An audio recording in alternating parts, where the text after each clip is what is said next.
الحاقة ما الحاقة وما أدراك ما الحاقة كذبت ثمود وعاد بالقارعة فأما ثمود فأهلكوا بالطاغية وأما عاد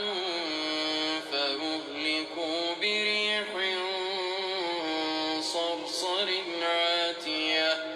سخرها عليهم 7 ليال و8 أيام حسوما فترى القوم فيها صرعى كأنهم أعجاز نخل خاوية فهل ترى لهم من باقية وجاء فرعون ومن قبله والمؤتفكات بالخاطئة فعصوا رسول ربهم فأخذهم أخذة رابية إنا لما طغى الماء حملناكم في الجارية لنجعلها لكم تذكرة وتعيها أذن واعية فإذا نفخ في الصور نفخة واحدة وحملت الأرض والجبال فدكتا دكة واحدة فيومئذ وقعت الواقعة وانشقت السماء فهي يومئذ واهية والملك على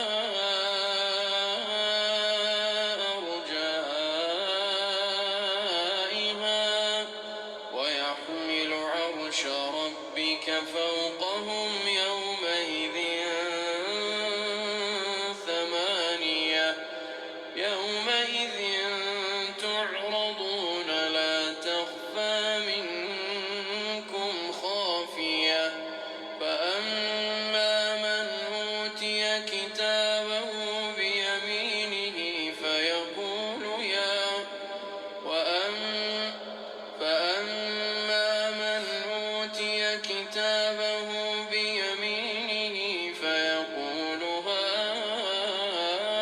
هاؤم اقرءوا كتابيه إني ظننت أني ملاق حسابيه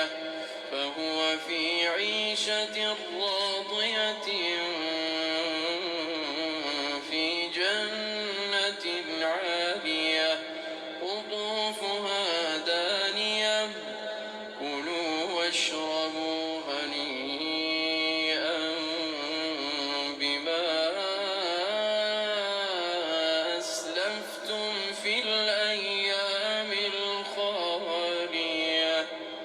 وأما من أوتي كتابه بشماله فيقول يا ليتني لم أوت كتابيه ولم أدر ما حسابيه يا ليتها كانت القاضية ما أغنى عني ماليه هلك عني سلطانيه خذوه فغلوه ثم الجحيم صلوه ثم في سلسلة ذرعها 70 ذراعا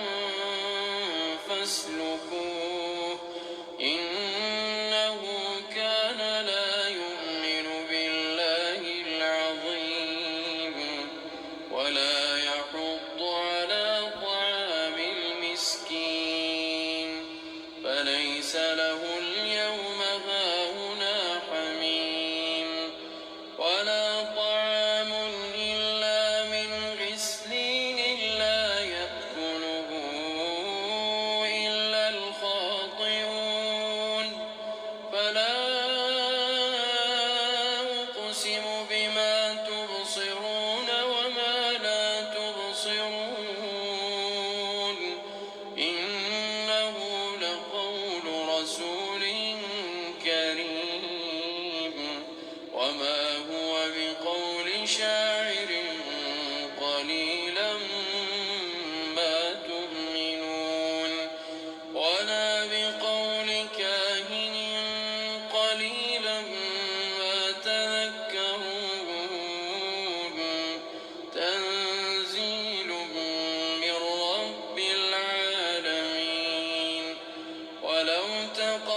حسرة على الكافرين وإنه لحق اليقين فسبح باسم ربك العظيم